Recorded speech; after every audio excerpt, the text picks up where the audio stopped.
ನಮಸ್ಕಾರ, ನಾನ್ ಶರ್ಮಿತಾ ಶೆಟ್ಟಿ. 18 ದಿನ 6 ತಂಡ 100 ಸಿಬ್ಬಂದಿ ಆಕೆ ಕೊಟ್ಟ ಸುಳಿವು ಸಿಐಡಿ ಸೈಬರ್ ಟೀಮ್ ಮಾಡಿದ್ದೇನು? ಕಲಬುರ್ಗಿ ಟು ಪುಣೆ ಖೆಡ್ಡಾಗೆ ಬಿದ್ದಿದ್ ಹೇಗೆ? ಇದು ದಿವ್ಯಾ ಹಾಗರ್ಗಿ ಅರೆಸ್ಟ್ ಆಗಿರೋ ಸ್ಟೋರಿ.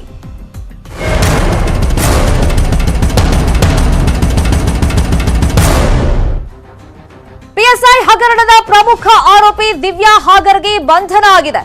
ಪುಣೆಯಲ್ಲಿ ಬಂಧಿಸಿ ಕರ್ಕೊಂಡ್ ಬರ್ತಾ ಇದ್ದಾರೆ ಪೊಲೀಸರು. ಪಿಎಸ್ಐ ನೇಮಕಾತಿ ಪರೀಕ್ಷೆ ಹಗರಣದ ಕಿಂಗ್ ಪಿನ್ ಈಕೆ ಅಂತ ಆರೋಪ ಎದುರಿಸ್ತಾ ಇದ್ದಾರೆ. ಕಳೆದ 18 ದಿನಗಳಿಂದ ಈಕೆಗೋಸ್ಕರನೇ ತಂಡಗಳನ್ನ ರಚನೆ ಮಾಡಿ ಪೊಲೀಸರು ಹುಡುಕಾಟವನ್ನ ನಡೆಸ್ತಾ ಇದ್ರು. ಆಕೆ ಅಜ್ಞಾತ ಸ್ಥಳದಲ್ಲೇ ಕುತ್ಕೊಂಡು ನಿರೀಕ್ಷಣಾ ಜಾಮೀನಿಗೆ ಪದೇ ಪದೇ ಅರ್ಜಿ ಸಲ್ಲಿಕೆ ಮಾಡ್ತಾ ಇದ್ರು ಕೂಡ ಪೊಲೀಸರ ಕೈಗೆ ಯಾಕೆ ಸಿಗ್ತಾ ಇಲ್ಲ? ಪ್ರಭಾವಿಗಳೇನಾದ್ರೂ ರಕ್ಷಣೆ ಕೊಟ್ಟಿದ್ದಾರಾ? ಯಾಕಂದ್ರೆ ಬೇರೆ ಬೇರೆ ನಾಯಕರ ಜೊತೆ ಆಕೆ ಫೋಟೋ ಸೋಷಿಯಲ್ ಮೀಡಿಯಾಗಳಲ್ಲೆಲ್ಲ ವೈರಲ್ ಆಗಿತ್ತು. ಮತ್ತೆ ಪ್ರತಿಪಕ್ಷದವರು ಆ ಫೋಟೋವನ್ನ ಹಿಡಿದು ನೋಡಿ ದೊಡ್ಡವರ ಆಶ್ರಯ ಕೊಟ್ಟಿರಬಹುದು ಅಂತೆಲ್ಲ ಆರೋಪ ಮಾಡ್ತಾ ಇದ್ರು. ಸತತವಾಗಿ ಪ್ರಯತ್ನ ಆದ್ಮೇಲೆ ಪ್ರಕರಣದ ಪ್ರಮುಖ ರೂವಾರಿ ಆರೋಪಿ ಸ್ಥಾನದಲ್ಲಿರುವಂತ ದಿವ್ಯಾ ಹಾಗರ್ಗಿ ಅರೆಸ್ಟ್ ಆಗಿದೆ. ಇಲ್ಲಿ ಸಿಐಡಿ ಅಧಿಕಾರಿಗಳನ್ನ ಯಾಮಾರಿಸೋದಕ್ಕೆ ಆಕೆ ಕ್ಷಣ ಕ್ಷಣಕ್ಕೂ ಸಿಮ್ ಬದಲಾವಣೆ ಮಾಡ್ತಾ ಇದ್ರಂತೆ. 18 ದಿನಗಳಿಂದ ದಿವ್ಯಾ ಹಾಗರ್ಗಿಯನ್ನ ಸಿಐಡಿ ಟೀಮ್ ಹುಡುಕ್ತಲೇ ಇತ್ತು. ಆರ್ ಡಿ ಪಾಟೀಲ್ ಜೊತೆ ಸೇರ್ಕೊಂಡು ಅಕ್ರಮವನ್ನ ಈಕೆ ನಡೆಸಿದ್ದಾರೆ ಅಂತ ಆರೋಪವನ್ನ ಎದುರಿಸ್ತಾ ಇದ್ದಾರೆ. ಇದೊಂದು ಸವಾಲಿನ ಕೆಲಸ ಆಗಿತ್ತು. ಜ್ಞಾನಜ್ಯೋತಿ ಶಾಲೆಯ ಮುಖ್ಯಸ್ಥೆ ಈಕೆ. 2020 ಸಾಲಿನ 545 ಪಿಎಸ್ಐ ನೇಮಕಾತಿಯಲ್ಲಿ ಅಕ್ರಮ ಆಗಿದೆ. ಈಕೆಯೇ ಇದರಲ್ಲಿ ಕಿಂಗ್ ಪಿನ್. ಯಾಕಂದ್ರೆ ದಿವ್ಯಾ ಹಾಗರ್ಗಿ ಒಡೆತನದ ಜ್ಞಾನಜ್ಯೋತಿ ಶಾಲೆಯಲ್ಲಿ ಅಕ್ರಮ ನಡೆದಿತ್ತು ಅಂತ ಆರೋಪ ಕೇಳಿ ಬಂದಿದ್ದು. ಇನ್ನು ದಿವ್ಯಾ ಹಾಗರ್ಗಿ ಹುಡುಕಾಟಕ್ಕೆ 6 ಸ್ಪೆಷಲ್ ಟೀಮ್ ರಚನೆಯಾಗಿತ್ತು. ದಿವ್ಯಾ ಶರಣಾಗತಿಗೆ 1 ವಾರ ಟೈಮ್ ಅನ್ನ ಕೊಟ್ಟಿತ್ತು ಕೋರ್ಟ್. ಇಲ್ಲಾಂದ್ರೆ ದಿವ್ಯಾ ಆಸ್ತಿಯನ್ನ ಜಪ್ತಿ ಮಾಡ್ಕೊಳ್ಬೇಕು ಅಂತಾನೂ ಕೂಡ ಸೂಚನೆಯನ್ನ ಕೊಟ್ಟಿತ್ತು ಕಲಬುರಗಿ ಕೋರ್ಟ್. ಈ ಬೆನ್ನಲ್ಲೇ ಪುಣೆಯಲ್ಲಿ ಅರೆಸ್ಟ್ ಆಗಿದ್ದಾರೆ ದಿವ್ಯಾ ಹಾಗರ್ಗಿ. ಇನ್ನು ಸಿಐಡಿ ಡಿವೈಎಸ್ಪಿ ಪ್ರಕಾಶ್ ರಾಠೋಡ್ ನೇತೃತ್ವದ ತಂಡದಿಂದ ಅರೆಸ್ಟ್ ಆಗಿರೋದು ದಿವ್ಯಾ ಹಾಗರ್ಗಿ, ಅರ್ಚನಾ ಮತ್ತವರಿಗೆ ಆಶ್ರಯ ನೀಡಿದ್ದವರನ್ನ ಬಂಧಿಸಿದ್ದಾರೆ. ಆಕೆ ಅಲ್ಲಿ ಅಂದ್ರೆ ಪುಣೆಯಲ್ಲಿ ತನ್ನ ಸ್ನೇಹಿತೆ ಮನೆಯಲ್ಲಿ ಇದ್ರು ಅಂತ ಗೊತ್ತಾಗಿದೆ. ಬಟ್ ಪೊಲೀಸರ ಕೈಗೆ ಯಾವುದೇ ಕಾರಣಕ್ಕೂ ಸಿಗಬಾರ್ದು ಅಂತ ಹೇಳಿ ಈ ಟೆಕ್ನಿಕಲ್ ಎವಿಡೆನ್ಸ್ ಅಂತ ನಾವೇನ್ ಕರಿತೀವಿ, ಮೇನ್ ಬರೋದೇ ಅದರಲ್ಲಿ ಮೊಬೈಲ್ ಅಥವಾ ಸಿಮ್ ಕಾರ್ಡ್, ಅದನ್ನ ಕ್ಷಣ ಕ್ಷಣಕ್ಕೂ ಚೇಂಜ್ ಮಾಡಿ ಯಾಮಾರಿಸ್ತಾ ಇದ್ರು. ಇನ್ನು ದಿವ್ಯಾ ಹಾಗರ್ಗಿ ಅರೆಸ್ಟ್ ಆಗಿದ್ ಹೆಂಗ್? ಹಾಗಾದ್ರೆ 18 ದಿನ ಪೊಲೀಸರು ಕಣ್ತಪ್ಪಿಸಿ ಆಕೆ ಎಲ್ಲೆಲ್ಲ ಓಡಾಟವನ್ನ ಮಾಡಿದ್ಲು. ಇನ್ನು ದಿವ್ಯಾ ಬಂಧನಕ್ಕೆ ಸಿಕ್ಕಿದ್ದಂತ ಆ ಕ್ಲೂ ಯಾವುದು? ಆ ಬಗ್ಗೆ ಪಿನ್ ಟು ಪಿನ್ ಡೀಟೇಲ್ಸ್ ಇವಾಗ ಕೊಡ್ತಾ ಹೋಗ್ತೀವಿ ನೋಡಿ. 18 ದಿನ ಪೊಲೀಸರ ಕೈಗೆ ಸಿಗದೆ ಯಾಮಾರಿಸೋದು ಅಂತಂದ್ರೆ ಅದು ಸುಲಭದ ಮಾತಲ್ಲ. ಯಾಕಂದ್ರೆ ಒಂದು ಸ್ಪೆಷಲ್ ಟೀಮ್ RR ಟೀಮ್ ರಚನೆಯಾಗಿತ್ತು. ಮತ್ತೆ ಬಹಳ ದೊಡ್ಡ ಆರೋಪ ಈಕೆ ಮೇಲೆ ಕೇಳಿ ಬಂದಿರೋದು. ಎಲ್ಲೋ ಕುತ್ಕೊಂಡು ನಿರೀಕ್ಷಣಾ ಜಾಮೀನಿಗೆ ಅರ್ಜಿ ಹಾಕ್ತಾರೆ ಅಂತ ಅಂದ್ಮೇಲೆ ಪೊಲೀಸರ ಕೈಗೆ ಯಾಕೆ ಸಿಗ್ತಿರ್ಲಿಲ್ಲ ಈಕೆ? ಮತ್ತೆ ಫೈನಲಿ ಒಂದು ಸಾಕ್ಷಿ ಅಂತ ಇದ್ದೇ ಇರುತ್ತೆ. ಆ ಸಾಕ್ಷಿ ಯಾವುದು? ಅದನ್ನ ಹೆಂಗೆ ಚೇಸ್ ಮಾಡಿ ಪೊಲೀಸರು ಆಕೆಯನ್ನ ಹಿಡ್ಕೊಂಡು ಬಂದ್ರು? ಸೊ ಎಲ್ಲವನ್ನು ನಿಮ್ಗೆ ಇನ್ಫಾರ್ಮೇಶನ್ ಕೊಡ್ತಾ ಇದೀವಿ. ಪದೇ ಪದೇ ಸಿಮ್ ಚೇಂಜ್ ಮಾಡ್ತಾ ಇದ್ರು ದಿವ್ಯಾ. ಇನ್ನು ಪೊಲೀಸರಿಗೆ ದಿವ್ಯಾ ಲೊಕೇಶನ್ ಹಾಗಾದ್ರೆ ಫೈನಲಿ ಸಿಕ್ಕಿದ್ ಹೆಂಗೆ? ಇದು ನ್ಯೂಸ್ 18 ಎಕ್ಸ್ಕ್ಲೂಸಿವ್ ಸ್ಟೋರಿ. ನಿನ್ನೆ ಜ್ಯೋತಿ ಪಾಟೀಲ್ ರನ್ನ ಸಿಐಡಿ ಟೀಮ್ ಬಂಧಿಸಿತ್ತು. ಜ್ಯೋತಿ ಬಂಧನದ ನಂತರ ದಿವ್ಯಾ ಬಗ್ಗೆ ಒಂದು ಸುಳಿವು ಸಿಕ್ತು. ಯಾಕಂದ್ರೆ ಜ್ಯೋತಿ ಬಳಿಯಲ್ಲಿ ದಿವ್ಯಾ ಯೂಸ್ ಮಾಡ್ತಾ ಇದ್ದಂತ ಹೊಸ ಸಿಮ್ ನಂಬರ್ ಇತ್ತು. ಈ ನಂಬರ್ ಅನ್ನ ಚೇಂಜ್ ಮಾಡಿ ಹೊರಟು ಸಿಐಡಿ ಟೀಮ್. ನಂಬರ್ ಸಿಕ್ಕರೆ ಸಾಕಾಗುತ್ತೆ, ಆ ನಂಬರ್ ಯೂಸ್ ಮಾಡ್ತಾ ಇದ್ದಿದ್ರಿಂದ, ಯಾಕಂದ್ರೆ ರೀಸೆಂಟ್ ನಂಬರ್ ಅದು, ಯೂಸ್ ಮಾಡ್ತಾ ಇದ್ರಿಂದ ಜ್ಯೋತಿ ಹತ್ರ ಅದನ್ನ ಇಸ್ಕೊಂಡ್ರು. ಟವರ್ ಲೊಕೇಶನ್ ಫಸ್ಟ್ ಪತ್ತೆ ಹಚ್ಚಿದ್ರು. ಟವರ್ ಲೊಕೇಶನ್ ಮೇಲೆ ದಿವ್ಯಾ ಇರುವಂತ ಸ್ಥಳ ಗೊತ್ತಾಯ್ತು. ಪುಣೆಯಲ್ಲಿದ್ದಾರೆ ಅಂತ ಕನ್ಫರ್ಮೇಶನ್ ಸಿಕ್ತು. ಪುಣೆಯಲ್ಲಿ ತಲೆ ಮರೆಸ್ಕೊಂಡಿದ್ದಾರೆ ಅಂತ ಅವ್ರ ಸ್ನೇಹಿತರು ಯಾರ್ಯಾರಂತ ಮಾಹಿತಿ ಕಲೆ ಹಾಕಿದ್ರು. ಪುಣೆಯ ಹೋಟೆಲ್ ಒಂದರಲ್ಲಿ ಊಟ ಮಾಡ್ತಾ ಇದ್ದಾಗ ಆಕೆಯನ್ನ ಅರೆಸ್ಟ್ ಮಾಡಿದ್ದಾರೆ. ಇನ್ನು ದಿವ್ಯಾ ಜೊತೆಯಲ್ಲಿ ಶಿಕ್ಷಕಿಯರಾದ ಅರ್ಚನಾ ಹಾಗೇನೆ ಸುನಂದ ಕೂಡ ಇದ್ರು. ಅವರನ್ನು ಅರೆಸ್ಟ್ ಮಾಡಿದ್ದಾರೆ. ಇವಾಗ ಆಲ್ರೆಡಿ ಕರ್ಕೊಂಡ್ ಬರ್ತಾ ಇದ್ದಾರೆ ಕಲಬುರ್ಗಿಗೆ. ಬಹುಶಃ ಇವತ್ತು ಮಧ್ಯಾಹ್ನದ ಸಂದರ್ಭದಲ್ಲಿ ಆ ಟೈಮಲ್ಲಿ ಕಲಬುರ್ಗಿಗೆ ಕರ್ಕೊಂಡ್ ಬರುವಂತ ಚಾನ್ಸಸ್ ಇದೆ.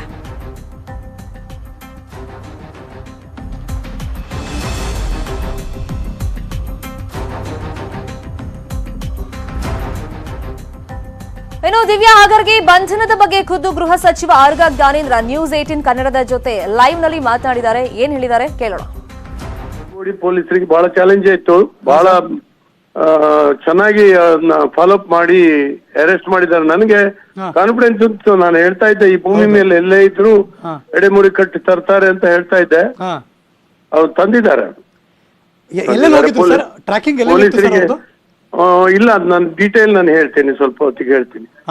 ಒಂದಂತೂ ಪ್ರೆಷರ್ ಇತ್ತು ಸರ್, ಅದು ಅಪೋಸಿಷನ್ ಆಗಿರ್ಲಿ ಅಥವಾ ನಿಮಗೂ ಒಂದು ಚಾಲೆಂಜ್ ಇತ್ತಲ್ಲ, ಇಂಥವ್ರ ಹೆಸರಿದೆ ಅವ್ರು ಅರೆಸ್ಟ್ ಆಗ್ಲೇಬೇಕು ಅಂತ. ಖಂಡಿತ ಸರ್, ನಾವು ಒಳ್ಳೆ ಟೀಮ್ ಅನ್ನ ಮಾಡಿದೀವಿ. ಸಿಒಡಿಯಿಂದ ಒಳ್ಳೊಳ್ಳೆ ಅಧಿಕಾರಿಗಳ ಸಿಬ್ಬಂದಿಯವರ ಟೀಮ್ ಅನ್ನು ಮಾಡಿದೀವಿ.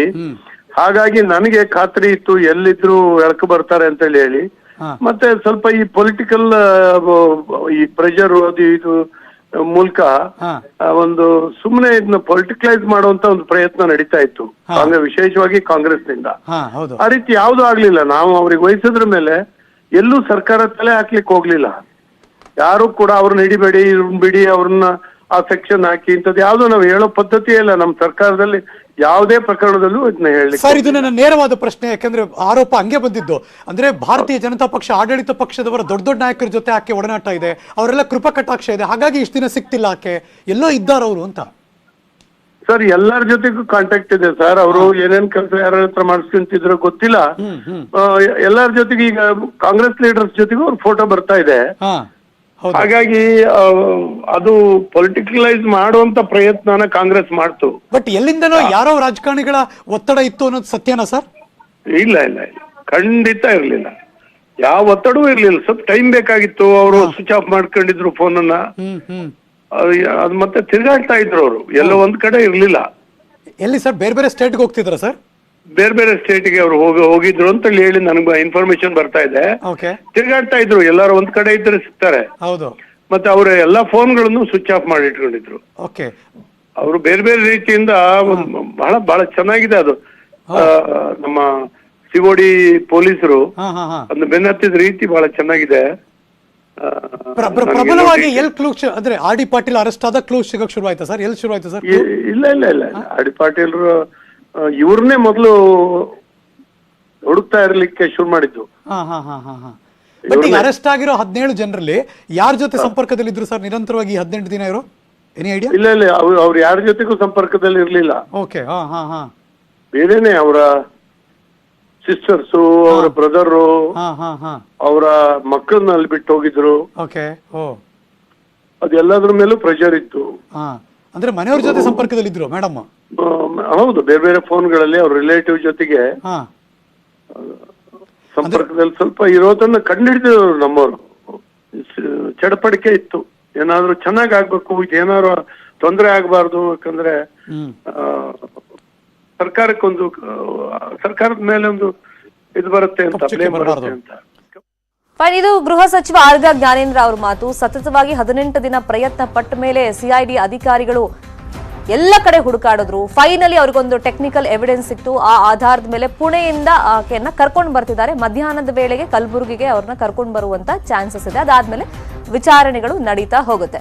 ಇದೇ ವಿಚಾರವಾಗಿ ಮತ್ತಷ್ಟು ಮಾಹಿತಿಯನ್ನ ಕೊಡೋದಕ್ಕೆ ನೇರ ಸಂಪರ್ಕದಲ್ಲಿ ಜಾಯಿನ್ ಆಗಿದ್ದಾರೆ ನಮ್ಮ ಕಲಬುರಗಿ ರಿಪೋರ್ಟರ್ ಅರುಣ್ ಕುಮಾರ್. ಅರುಣ್, ಫೈನಲಿ 18 ದಿನ ಆದ್ಮೇಲೆ ಪಿಎಸ್ಐ ಅಕ್ರಮ ನೇಮಕಾತಿ ಹಗರಣದ ಕಿಂಗ್ ಪಿನ್ ಆರೋಪಿ ಸ್ಥಾನದಲ್ಲಿರುವಂತ ದಿವ್ಯಾ ಹಾಗರ್ಗಿ ಬಂಧನ ಆಗಿದೆ. ಇಲ್ಲಿ ಎಷ್ಟು ಗಂಟೆಗೆ ಬರ್ಬೋದು, ರೀಚ್ ಆಗ್ಬಹುದು ಅಂತ ಎಕ್ಸ್ಪೆಕ್ಟೇಷನ್ ಇದೆ ಕಲಬುರಗಿಗೆ?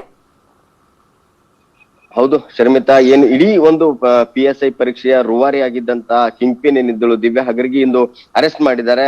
CID ತಂಡ ಈಗ ಮಹಾರಾಷ್ಟ್ರದಿಂದ ದಿವ್ಯಾ ಹಗರ್ಗಿಯನ್ನ ಕಲಬುರಗಿ ಕರೆತರ್ತಾ ಇದ್ದಾರೆ. ಇನ್ನು ಸೋಲಾಪುರ್ ಬಳಿ ಇರುವುದರಿಂದ ಇನ್ನು 3 ರಿಂದ 4 ಗಂಟೆ ಸಮಯ ಈಗ ಆಗ್ಬಹುದು ಅನ್ಸುತ್ತೆ. CID ಅಧಿಕಾರಿಗಳು ನಿನ್ನೆ ಏನ್ ದಿವ್ಯಾ ಕಳೆದ 18 ದಿನಗಳಿಂದ CID ಅಧಿಕಾರಿಗಳಿಗೆ ಚಳ್ಳೆಯನ್ನು ತಿನ್ನಿಸ್ತಾ ಇದ್ರು. ಆ ದಿವ್ಯಾ ಎಲ್ಲಿದ್ದಾರೆ ಅನ್ನೋದ್ರ ಬಗ್ಗೆ ಕೂಡ ಸಣ್ಣ ಸುಳಿವು ಕೂಡ ಇಷ್ಟು ದಿನ CID ಅಧಿಕಾರಿಗಳಿಗೆ ಸಿಗ್ಲಿಲ್ಲ. ಆದ್ರೆ ನಿನ್ನೆ ಆಕೆ ಮಹಾರಾಷ್ಟ್ರದಲ್ಲಿದ್ದ ಅನ್ನೋ ಖಚಿತ ಮಾಹಿತಿ ಮೇರೆಗೆ ಮಹಾರಾಷ್ಟ್ರಕ್ಕೆ ತೆರಳಿದಂತ CID ತಂಡ ಅವರನ್ನ ಪುಣೆಯಲ್ಲಿ ಬಂಧಿಸಿ ಈಗ ಕರ್ಕೊಂಡು ಬರ್ತಾ ಇದ್ದಾರೆ. ದಿವ್ಯಾ ಜೊತೆಯಲ್ಲಿ ಶಿಕ್ಷಕಿಯರಾದ ಅರ್ಚನಾ ಮತ್ತೆ ಸುನಂದ 3 ಜನರನ್ನು ಕೂಡ ಈಗ CID ಅಧಿಕಾರಿಗಳು ಕರೆತರ್ತಾ ಇದ್ದಾರೆ. ಇಡೀ ಒಂದು ಪ್ರಕರಣದಲ್ಲಿ OMR ಶೀಟ್ ತಿದ್ದಿದಂತ ಪ್ರಕರಣದಲ್ಲಿ ಈ ದಿವ್ಯಾ ಹಗರ್ಗಿಯನ್ನು ಪ್ರಮುಖ ಕಿಂಗ್ ಪಿನ್ ಆರೋಪಿ ಆಗಿದ್ರು. ಅಲ್ಲದೆ ಈ ದಿವ್ಯಾ ಹಗರ್ಗಿ ಜೊತೆಯಲ್ಲಿ ಈ ಶಿಕ್ಷಕಿಯರಾದಂತ ಸಹಾಯವನ್ನ ಮಾಡಿದ್ರು. ಆ ಇಡೀ ಒಂದು ಪರೀಕ್ಷಾ ಕೇಂದ್ರದಲ್ಲಿ ಯಾವ ರೀತಿಯಾಗಿ OMR ಶೀಟ್ ಗಳನ್ನ ತಿದ್ದಬೇಕು ಅನ್ನೋ ಒಂದು ಐಡಿಯಾ ಕೂಡ ಈ ಏನು ಶಿಕ್ಷಕರು ಕೂಡ ಅದರಲ್ಲಿ ಶಾಮೀಲಾಗಿದ್ರು. ಆ ಪರೀಕ್ಷಾ ಅಭ್ಯರ್ಥಿಗಳನ್ನ ತಮ್ಮ ಅಭ್ಯರ್ಥಿಗಳಿಗೆ OMR ಶೀಟ್ ಗಳನ್ನ ತಿದ್ದಿ ಏನು ಪರೀಕ್ಷೆನ ಬರೆದಿದ್ರು. ಅಲ್ಲದೆ ಈ ಒಂದು ಆಂಗ್ಲ ಮಾಧ್ಯಮ ಶಾಲೆ ಜ್ಞಾನ ಜ್ಯೋತಿ ಏನಿದೆ ಇಲ್ಲಿ ಏನು ಸುಮಾರು 11 ಜನ ಅಭ್ಯರ್ಥಿಗಳು ಪಾಸ್ ಆಗಿದ್ರು. ಆ ಇಡೀ ಒಂದು 11 ಜನರ ಬಗ್ಗೆ ಜನ್ಮವನ್ನ CID ಅಧಿಕಾರಿಗಳು ಜಾಲಾಡ್ತಾ ಇದ್ದಾರೆ. ಈ ಇಡೀ ಒಂದು ಪ್ರಕರಣಕ್ಕೆ ಬ್ಲೂಟೂತ್ ಅಲ್ಲದೇನೆ ಅದೇ ಒಂದು ಸೆಂಟರ್ ಅಲ್ಲಿ ಒಂದು ಬ್ಲೂಟೂತ್ ಕೂಡ ಬಳಕೆ ಆಗಿತ್ತು. ಆ ಬ್ಲೂಟೂತ್ ಕಿಂಗ್ ಗಳಾದಂತ ಏನು ಆ ಪಾಟೀಲ್ ಬ್ರದರ್ಸ್ ಇಬ್ಬರನ್ನು ಕೂಡ CID ಅಧಿಕಾರಿಗಳು ಬಂಧಿಸಿದ್ದಾರೆ. ಆದ್ರೆ ಅಷ್ಟು ಅವರನ್ನ ಬಂಧಿಸಿ ಅವರನ್ನು ವಿಚಾರಣೆ ಮಾಡಿದ್ರು. ಏನು ದಿವ್ಯ ಹಾಗರಿಗೆ ಸುಳಿವು ಮಾತ್ರ CID ಅಧಿಕಾರಿಗೆ ಸಿಗ್ಲಿಲ್ಲ. ನಿನ್ನೆ ಏನು ದಿವ್ಯ ಹಾಗರಿಗೆ ಈ ಹಿಂದೇನು ಏನು ಸ್ನೇಹಿತೆ ಮತ್ತು ಆಪ್ತೆ ಆಗಿದ್ದಂತಹ ಜ್ಯೋತಿ ಪಾಟೀಲ್ ಅನ್ನ ನಿನ್ನೆ CID ಅಧಿಕಾರಿಗಳು ಬಂಧಿಸಿದ್ರು. ಆಕೆಯ ಒಂದು ಮಾಹಿತಿ ಮೇರೆಗೆ ಏನು ಪುಣೆಯಲ್ಲಿ ಇರಬಹುದು ಅನ್ನೋ ಒಂದು ಮಾಹಿತಿಯನ್ನ ಆಕೆ ಸಣ್ಣ ಸುಳಿವನ್ನ CID ಅಧಿಕಾರಿಗಳಿಗೆ ಕೊಟ್ಟಿದ್ರು. ಆ ಕೊಟ್ಟಂತ ಸಂದರ್ಭದಲ್ಲಿ ಆಕೆಯನ್ನ ಅರೆಸ್ಟ್ ಮಾಡಿ ಆಕೆಯನ್ನ ಮಾಹಿತಿ ಮೇರೆಗೆ ಸೋಲಾಪುರ್ಗೆ ತೆಳೆದಂತ CID ತಂಡ ಕಳೆದ ತಡರಾತ್ರಿ ಅವರನ್ನ 3 ಜನರನ್ನ ಬಂಧಿಸಿ ಈಗ ಕಲಬುರಗಿಗೆ ಕರೆತರ್ತಾ ಇದ್ದಾರೆ. ಈಗ ದಿವ್ಯಾ ಹಾಗರ್ಗಿ ಇದು ಒಂದೇ ಎಕ್ಸಾಮ್ ಸೆಂಟರ್ ಅಲ್ಲಿ ಭಾಗಿಯಾಗಿದ್ರ ಅಥವಾ ಬೇರೆ ಬೇರೆ ಎಕ್ಸಾಮ್ ಸೆಂಟರ್ ಗಳು ಕೂಡ ಇವ್ರು ಏನಾದ್ರು ಅಭ್ಯರ್ಥಿಗಳಿದ್ರ ಅಂತ? ಯಾಕಂತಂದ್ರೆ ದಿವ್ಯಾ ಹಾಗರ್ಗಿ, ಮಂಜುನಾಥ್ ಮತ್ತೆ RD ಪಾಟೀಲ್ ಈ 3 ಜನ ಏನಾದ್ರು ಒಟ್ಟಿಗೆ ಏನಾದ್ರು ಈ ಒಂದು ಹಗರಣದಲ್ಲಿ ಭಾಗಿಯಾಗಿದ್ರು ಅನ್ನೋದ್ರ ಬಗ್ಗೆ ಅನುಮಾನ ಕೂಡ CID ಅಧಿಕಾರಿಗಳು ವ್ಯಕ್ತಪಡಿಸ್ತಾ ಇದಾರೆ. ಈ ಇಡೀ ಒಂದು ಪ್ರಕರಣದ ಏನ್ ಎಲ್ಲೆಲ್ಲಿ ಎಷ್ಟು ಜನ ಅಥವಾ ಇದೇ ಒಂದೇ ಪರೀಕ್ಷೆನ ಅಥವಾ ಈ ಹಿಂದೆ ಏನ್ ಕಾಂಪಿಟೇಟಿವ್ ಎಕ್ಸಾಮ್ ಗಳನ್ನ ನಡೆದಿದ್ವು ಆ ಪರೀಕ್ಷೆಯಲ್ಲಿ ಕೂಡ ಇವ್ರು ಏನಾದ್ರು ಅಭ್ಯರ್ಥಿಗಳನ್ನ ಈ ರೀತಿ ಒಂದು ಪಾಸ್ ಮಾಡುವಂತ ಕೆಲಸ ಕೂಡ ಇವರು ಮಾಡಿರಬಹುದು ಅನ್ನೋ ಶಂಕೆ ಕೂಡ ವ್ಯಕ್ತವಾಗ್ತದೆ. ಈ ಇಡೀ ಒಂದು ಪ್ರಕರಣಕ್ಕೆ ಈಗ ದಿವ್ಯಾ ಹಾಗರಿಗೆನ ಅರೆಸ್ಟ್ ಮಾಡಿ ಆಕೆಯನ್ನ ಈಗ ಕರೆತಂದು ವಿಚಾರಣೆ ಮಾಡಲಿ ಏನು CID ತನ್ನ ವಿಚಾರಣೆ ಮಾಡಲಿ.